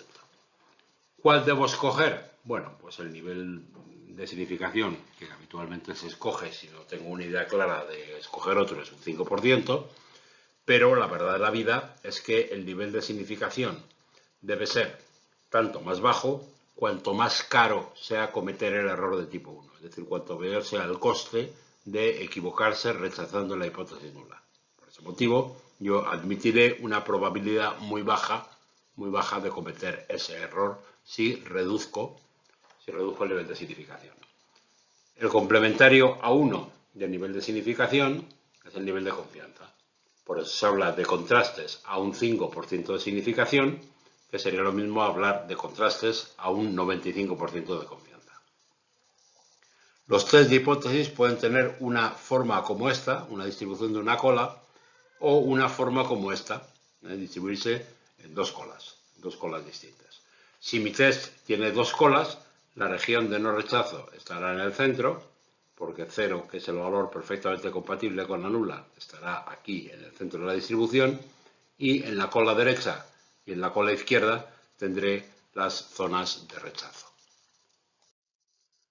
La estrategia alternativa, basada en el p-valor, es la que utilizaremos fundamentalmente en este curso y es la que se suele usar cuando uno está utilizando software para analizar datos, simplemente porque el software proporciona de forma natural p-valores y con los p-valores es bastante fácil decidir. Fundamentalmente tenemos aquí el mismo estadístico de una cola que considerábamos antes, el valor del estadístico está en esta dimensión, entonces simplemente el software nos proporciona el valor del estadístico para contrastar una determinada hipótesis nula dada la muestra que tenemos, y está aquí. Y el p-valor se define como la probabilidad de que la distribución bajo la nula me dé un valor del estadístico como el que me ha salido o mayor incluso. Ese es el p-valor o nivel de significación marginal. Si el p-valor es pequeño, tenderemos a rechazar la hipótesis nula, porque la probabilidad de que esa distribución proporcione un valor como el que ha salido o mayor incluso es muy reducida. En cambio, si el p-valor es grande, eso querrá decir que estoy cerca de 0 y que la probabilidad de que me salga un valor como el que me ha salido o mayor incluso es una probabilidad elevada. El p-valor admite dos interpretaciones. La primera es probabilidad de equivocarme rechazando la hipótesis nula, por tanto, probabilidad de cometer el error de tipo 1 dada la información muestral que tengo. Y la otra interpretación es la cantidad de información que me da la muestra favorable o compatible con la hipótesis nula. Si el p-valor es pequeño, la muestra me está proporcionando poca información compatible con la nula. Si el p-valor en cambio es grande, me está dando mucha información compatible con la nula. Como es lógico, si la distribución del estadístico es de dos colas, entonces el estadístico me saldrá aquí y calcularé el p-valor como la suma de la probabilidad en la cola derecha más la probabilidad simétrica en la cola izquierda, o si queréis, 2 veces el valor de la probabilidad en la cola derecha. Como vimos el año pasado en el curso de econometría, la hipótesis nula que se considera es un sistema de ecuaciones lineales en el cual la variable es el verdadero valor de beta. Esta idea es importante. La hipótesis nula se formula en torno a los verdaderos valores, que son los desconocidos. No tendría sentido aquí escribir beta gorro, porque beta gorro es un vector de números que hemos calculado a partir de la muestra. Los coeficientes de la matriz A y del vector C los elegimos en función de la pregunta que nos queremos plantear. La matriz A es una matriz M por K, tiene M filas porque estamos considerando M hipótesis individuales acerca del valor de los parámetros. Y K columnas para poder ser multiplicable o multiplicable por el vector beta. Esta matriz tiene que tener rango completo, tiene que tener rango M. ¿Por qué tiene que tener rango M? Porque si tuviera un rango menor que M, habría dos restricciones o dos hipótesis que serían equivalentes. Es como si una fuera una combinación lineal de otra o de otras. Y por tanto esa hipótesis sobraría. El vector C es un vector M por 1 de números reales que también elegimos nosotros en función de las hipótesis que deseamos contrastar. Bajo las hipótesis estándar del modelo de regresión, el estadístico que utilizamos para contrastar la hipótesis es este, es el estadístico F. Aquí tenemos un vector fila y un vector columna que son la distancia a la cual beta gorro nos coloca del cumplimiento exacto de la hipótesis nula. Fijaros que si A por beta gorro menos C fuera 0, aquí tendría 0, aquí tendría otro vector de ceros, el estadístico F valdría 0 y estaría exactamente en el punto en el cual me dice que la muestra es justamente compatible con la hipótesis nula. Aquí sería imposible rechazar la hipótesis nula porque la muestra nos dice que es verdadera. En cuanto A por beta gorro menos C tenga elementos ligeramente distintos de 0, aquí lo que tendremos será una cantidad diferente de 0, una cantidad positiva. Será positiva porque lo que tengo es un vector fila de distancias, un vector columna con las mismas distancias y entre medias lo que tengo es una matriz. Esta matriz que hay aquí en el centro tiene mucho que ver con la matriz de varianzas-covarianzas precisamente de estas distancias. En el denominador tengo el número de hipótesis que estoy contrastando y la estimación insesgada de la varianza del error. Si la hipótesis nula es cierta, este estadístico, que efectivamente estamos viendo que es una medida escalar de distancia al cumplimiento exacto de la hipótesis nula, se distribuirá como una F con m grados de libertad en el numerador, siendo m, repito, el número de hipótesis que contrastamos, y n menos k el número de grados de libertad del denominador. Esta distribución solamente es cierta bajo la nula. Si la nula no es cierta, entonces la distribución de este estadístico será diferente. Y por ese motivo, cuando lo calculemos a partir de la muestra, tenderemos a observar valores del estadístico que difícilmente han sido generados por una distribución F. ¿De acuerdo? La expresión anterior es muy general, pero también muy compleja y difícil de calcular. Hay dos casos concretos, dos casos particulares de la expresión anterior que merece la pena considerar. En primer lugar, suponed que estamos contrastando una sola hipótesis nula. Por eso, en vez de tener una matriz A mayúscula, lo que tengo es un vector A traspuesto. A es un vector fila con una fila y K columnas. Este vector va multiplicado por beta y es igual a un valor escalar C. Por lo tanto, estoy contrastando una sola hipótesis acerca del verdadero valor de los parámetros.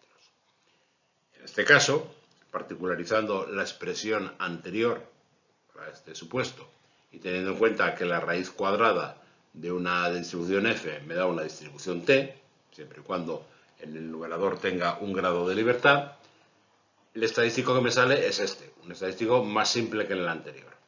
En el numerador tengo la distancia al cumplimiento exacto de la hipótesis nula y en el denominador tengo la desviación típica de esa distancia. En general, bajo la hipótesis de normalidad, cuando divido una variable normal de media cero por su desviación típica, la distribución es una t de student con n menos k grados de libertad.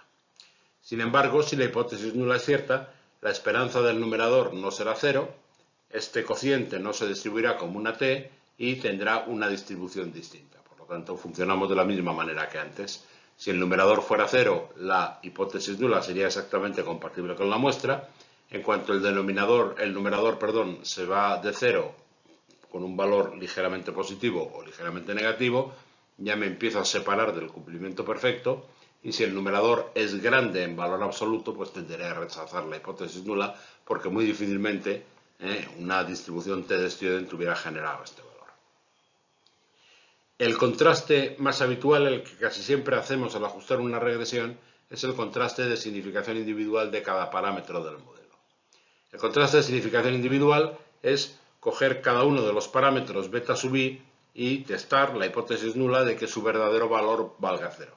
Esto es como contrastar la hipótesis de que la correspondiente variable explicativa no es relevante, no es significativa para explicar el valor de i. En este caso, que es un caso particular de lo anterior, en el numerador lo que tengo es beta gorro sub i, que es la distancia al cumplimiento exacto de la hipótesis nula, y en el denominador tengo la desviación típica de beta gorro sub i, una desviación típica que sé calcular porque en slides anteriores vimos la expresión de la matriz de varianzas covarianza muestral del estimador beta gorro. Esta es, por tanto, la raíz cuadrada de un elemento de la diagonal principal de esa matriz. Nuevamente, igual que en el estadístico de arriba, si la hipótesis nula es cierta, es decir, si beta sub i vale 0, tendré un estadístico que se distribuye bajo una t de student con n menos k grados de libertad. Si el beta sub i es significativamente distinto de 0, entonces rechazaremos la hipótesis nula y concluiremos que la correspondiente variable ayuda a explicar significativamente el valor de i. En los cursos de estadística previos, y también en el curso de econometría de tercero, vimos que se pueden calcular intervalos y regiones de confianza para los verdaderos valores de los coeficientes. Esta es una forma alternativa y útil a veces de hacer ejercicios de inferencia. Concretamente, el resultado más importante, que es el que quiero recordar, es que el valor estimado del parámetro menos el verdadero valor dividido por la desviación típica se distribuye como una t de student de n menos k grados de libertad.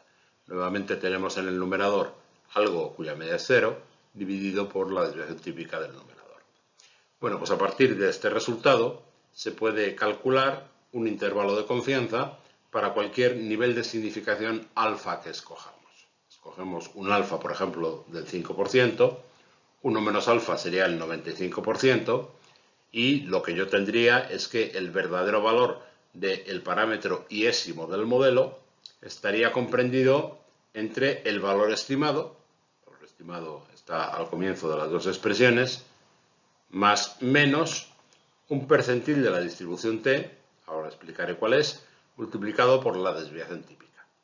Por lo tanto, si me cojo el valor estimado y le sumo un determinado número de veces la desviación típica, tendré un intervalo de confianza que me acota una región con un nivel de confianza del 1 menos alfa por ciento. El percentil que tengo aquí lo tengo que escoger en función de alfa. Concretamente sería el percentil 1 menos alfa medios de una t de student. Me escojo el valor que deja alfa medios a la derecha y por lo tanto alfa medios a la izquierda del valor simétrico, y ese es el valor de la distribución t que tengo que situar aquí. Como os digo, el intervalo o región de confianza para un parámetro o para un vector de parámetros es una forma alternativa de contrastar si esos parámetros pueden tomar algunos determinados valores. Concretamente, si los valores que estamos suponiendo para los parámetros están dentro de la región de confianza, nosotros tendremos evidencia de que son valores posibles. Por lo tanto, no rechazaríamos en general la hipótesis nula de que los parámetros toman esos valores. Por último, una vez que hemos visto la formulación del modelo, cómo se estima y cómo se hace inferencia, vamos a poner juntas las ideas de estimación restringida e inferencia. Hay dos motivos o dos situaciones en las cuales nos puede interesar imponer restricciones al valor de los parámetros estimados. Puede ocurrir que estemos estimando un modelo, formulamos unas determinadas hipótesis acerca del valor de los parámetros, hipótesis que creemos, las consideramos nuestra hipótesis nula, y decidimos que queremos imponer esas restricciones, porque la muestra no las rechaza, y las queremos imponer como una información extramuestral. De manera que al estimar con las restricciones estamos combinando la información de la muestra y otra información que viene fuera de la muestra, que puede venir de la teoría económica o de donde sea. Si estamos combinando estas dos fuentes de información, nuestras estimaciones van a ser más precisas porque tenemos más datos, más información acerca del valor de los parámetros. La otra posibilidad que tenemos, o la otra situación en la cual podemos querer estimar un modelo con restricciones es, hemos estimado el modelo libre, lo queremos estimar también con restricciones y lo que vamos a hacer es comparar el ajuste del modelo libre y del modelo restringido y a partir de la comparación de esos ajustes vamos a contrastar las restricciones. Por tanto, podemos querer restringir los parámetros estimados porque hemos contrastado restricciones, contrastado una serie de hipótesis sobre los valores y las queremos convertir en restricciones, o bien podemos comparar la estimación libre con la restringida y utilizar eso como una técnica de contraste de hipótesis alternativa a las anteriores y que a veces resulta más cómoda o más conveniente. Para eso, para hacer cualquiera de las dos cosas, lo primero que tenemos que ver es cómo imponer restricciones acerca del valor de los parámetros. Y esto es algo muy sencillo. En realidad basta reformular el modelo. Tenemos aquí un modelo libre, por ejemplo. Tenemos I de t es función de un término constante, de una variable explicativa x, de una segunda variable explicativa z y tenemos un término de error epsilon t. Y queremos imponer la restricción de que beta 2 valga 1. Es una restricción que puede venir de la teoría económica o puede venir de nuestro conocimiento del sistema o de donde sea. Y cuando digo aquí beta 2 es igual a 1, podría ser beta 1 más beta 2 igual a 1 o cualquier otra restricción lineal, me da igual. Lo que tenemos que hacer es coger la restricción y sustituirla en el modelo. Si igualamos beta 2 a 1, nos queda este modelo de regresión que tenemos aquí. Y aquí tenemos una variable que no está afectada por un parámetro, no hay un parámetro desconocido que la premultiplique. Por tanto, esta variable la podemos llevar al lado izquierdo de la igualdad, porque a la izquierda de la igualdad tienen que estar todas las variables que no estén afectadas por parámetros y en el lado derecho tienen que quedar solamente las variables afectadas por parámetros. Por tanto, estimar el modelo de arriba con la restricción beta 2 igual a 1 es lo mismo que estimar libremente el modelo de abajo, el modelo en el cual la variable endógena es i menos z, y esto es igual a beta 0 más beta 1 por x de t más epsilon de t. Y esto lo puedo hacer simplemente por mínimos cuadrados ordinarios. Por lo tanto, el manejo de esta técnica es formulo el modelo libre, escribo la restricción, sustituyo la restricción en el modelo libre, despejo todas las variables que no están afectadas por parámetros al lado izquierdo y estimo libremente la regresión resultante. Tenemos, por tanto, dos estimadores alternativos para el modelo. El estimador MCO, que únicamente utiliza los datos de la muestra, y el estimador restringido, que vamos a anotar MCR, mínimos cuadrados restringidos, que combina la información de la muestra con una información extramuestral, en forma de una serie de restricciones lineales sobre los parámetros. La pregunta que surge es, bueno, ¿cómo comparan las propiedades de estos dos estimadores? Bien, si las restricciones son ciertas y el estimador MCO es insesgado, el estimador por mínimos cuadrados restringidos también sería insesgado. Por tanto, en este sentido no habría ninguna ventaja. Y hay que tener en cuenta un riesgo. Si las restricciones no son ciertas y el estimador MCO es insesgado, el estimador MCR pasaría a estar sesgado, porque hemos añadido información incorrecta, información falsa en las restricciones. La ventaja del estimador MCR es que, si ambos son insesgados, el estimador MCR tiene menos incertidumbre que el MCO. Tiene desviaciones típicas más pequeñas y, por lo tanto, es más eficiente que el estimador MCO. Uno podría pensar, hombre, pero esto no puede ser, porque el estimador MCO es el estimador lineal e insesgado más eficiente. Muy bien, pero es que el estimador MCR utiliza más información que el MCO. Por lo tanto, la comparación entre ambos no es justa. En el teorema de Gauss-Markov o en el resultado deficiente en el sentido máximo verosímil, se está considerando implícitamente que todos los estimadores que se comparan tienen los mismos datos. Y en este caso esto no es así. Por tanto, esta propiedad no contradice el teorema de Gauss-Markov. Otra cosa que ocurre, y que es importante tener en cuenta, es que la suma de cuadrados de los residuos del estimador MCR es más grande o igual, en el mejor de los casos, que la del estimador MCO. Y esto es así porque en el estimador MCO estamos calculando el óptimo, la mínima suma de cuadrados de los residuos, sin ningún tipo de restricción, y al añadir alguna restricción, si esta restricción es activa, estará elevando o empeorando el valor de la función objetivo. Es decir, el estimador MCR tendrá una suma de cuadrados de residuos mayor o igual, si las restricciones no fueran activas, que el estimador MCO. Justo esta última propiedad es la que utilizamos para contrastar hipótesis comparando las estimaciones por MCO y MCR. Fundamentalmente lo que vamos a ver es si al imponer las restricciones el empeoramiento del ajuste, la suma de cuadrados de residuos, crece tanto como para pensar que las restricciones no sean ciertas. El contraste de un sistema de ecuaciones lineales que forman las hipótesis nulas puede realizarse, como vimos hace algunos slides, a partir de un estadístico F que tiene una expresión bastante complicada. También se puede hacer a partir de la suma de cuadrados de residuos o del R cuadrado de las regresiones libre y restringida. Por ejemplo, en esta primera expresión tenemos que f, y por f me refiero al mismo valor numérico del estadístico que calcularíamos utilizando la expresión complicada, f se puede calcular como n menos k, los grados de libertad de la regresión libre, partido por m, el número de restricciones que estamos contrastando, multiplicado por la variación relativa en tanto por uno de la suma de cuadrados de residuos. Tengo la suma de cuadrados de residuos de la estimación por MCR, menos la correspondiente por la estimación MCO, partido por la suma de cuadrados de residuos de la estimación MCO. Por tanto, lo que tenemos aquí es la variación en tanto por uno de la suma de cuadrados de residuos. Si la variación es muy pequeña, esto significa que haber impuesto las restricciones no cambia mucho el ajuste del modelo y, por tanto, es creíble que las hipótesis sean compatibles con la muestra. Sin embargo, si al imponer las hipótesis la suma de cuadrados de residuos cambia radicalmente, esto hace que la hipótesis nula sea menos creíble. Si la hipótesis nula es cierta, la distribución de este estadístico es como antes una f de m y n menos k grados de libertad. E insisto, el valor numérico que sale aplicando esta fórmula coincide exactamente con el que saldría aplicando la fórmula complicada que vimos hace algunos slides. El mismo estadístico f, el mismo valor numérico, se puede calcular así. Primero tenemos n menos k partido por m. Y luego tenemos el r cuadrado de la regresión libre, la regresión por MCO, menos el r cuadrado de la regresión restringida.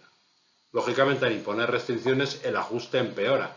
Por tanto, el r cuadrado de la regresión MCO es mayor que el de la regresión MCR. Y esto lo divido por 1 menos el r cuadrado de la regresión MCO. Bajo la hipótesis nula nuevamente, esto se distribuye como una f de m y n menos k grados de libertad. Hay un caso interesante de esta última expresión y es el siguiente. A veces cuando ajustamos un modelo de regresión que tiene una serie de variables explicativas, queremos contrastar si esas variables explicativas conjuntamente ayudan a predecir o a explicar el valor de y. Si nuestro modelo tuviera un término constante que fuera beta 1, las variables explicativas tendrían los coeficientes beta 2, beta 3, así hasta beta k, y podría querer contrastar la hipótesis nula de que todos estos coeficientes valgan 0. Si particularizamos el estadístico de arriba para que r cuadrado MCR sea 0, porque si imponemos que todas estas pendientes sean 0, el r cuadrado de la regresión sería nulo, entonces nos saldría este estadístico, simplemente n menos k partido por k menos 1, y el r cuadrado de la regresión MCO partido por 1 menos el r cuadrado de la regresión MCO. Si la hipótesis nula de que todas las variables explicativas son irrelevantes fuera cierta, la distribución sería esta que aparece aquí indicada. Y esto es todo lo que quería contaros sobre este tema introductorio. No lo voy a repetir en clase la explicación, para eso la he grabado en general, no obstante, en las tutorías que tengamos y en las clases presenciales no tengo ningún inconveniente en repetir tantas veces como sea necesario cualquier parte de la explicación o aclarar cualquier duda que tengáis. Espero que este material os sea útil y aprovecho para desearos buenos días, buenas tardes, buenas noches, lo que toque y muy buena suerte. Muchas gracias.